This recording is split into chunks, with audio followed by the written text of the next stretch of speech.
chunki tengqurlik qilmadi-yu, menga farqi yo'q. Men ishim yo'q hech kim bilan. Просто обидно-da video yolg'on tarqalgani.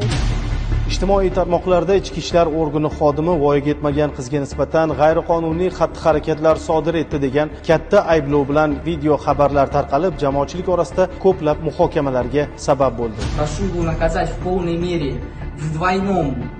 в двухкратном размере, потому что это со стороны сотрудника милиции.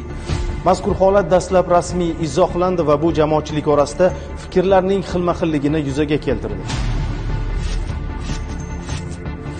Holat yuzasidan o'tkazilgan kompleks tekshiruvlarda mazkur video murojaatdagi vajlar mutlaqo haqiqatga to'g'ri kelmasligi ma'lum bo'ldi. Сидел сотрудник ППС в машине. Девочке 14 лет, занимался педофилией. Men o'sha voqeada bo'lganman, chunki o'zim diyor bilan oldinda o'tirganman. U hech qanaqa unaqa pedofilik, tegincholik bo'lmagan, chunki o'sha qiz, voyaga yetmagan qiz Amina orqa o'rinda o'tirgan edi. Agarda qanaqadir tegincholik qilgan bo'lganda, o'zim ham yozib yuborardim yoki unaqa gapirib chiqmas edim.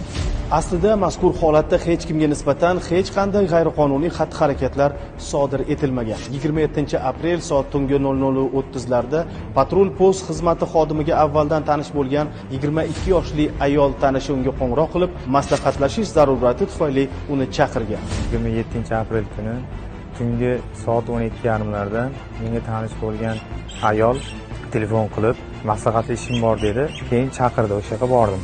Jarayonlar davomini ushbu voqea ishtirokchisining o'zi so'zlab beradi. Men Amina bilan kechki payt o'zimiz xohishimiz bilan Diora mashinasiga o'tirdik. Hech kim majburlamadi. Men oldi tarafga Dior yoniga o'tirdim. Men o'tirdim, keyin biz gaplashib, aylanib bitta joyda to'xtadik. Shovqinmas joyda to'xtadik. Вот.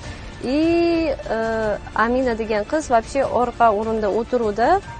O'sha zahot 20-15 minutlardan keyin bitta mashina keldi. Mashinaning ichida 3 ta bola tushib keldi. Eski uni yigiti mashina tarafga mashinaga sakradi, mashinani sindirishni boshladi.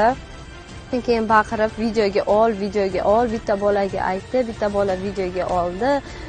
Amina rosa yig'lashni boshladi, shokka tushdi, qo'rqishni boshladi. Keyin men qo'rqma dedim. Keyin Diyor o'sha zahoti tez mashinani haydab ketdi, bizga hech nima bo'lmasin deb, balkim keyin biz o'sha joyda tushdik. Bugun va kecha men ko'rmaman, internetda вообще boshqacha video chiqyapti. То, что bizni насильно o'tirg'izdi mashinaga, то, что o'sha Diyor tegincholik qildi Amina nisbatda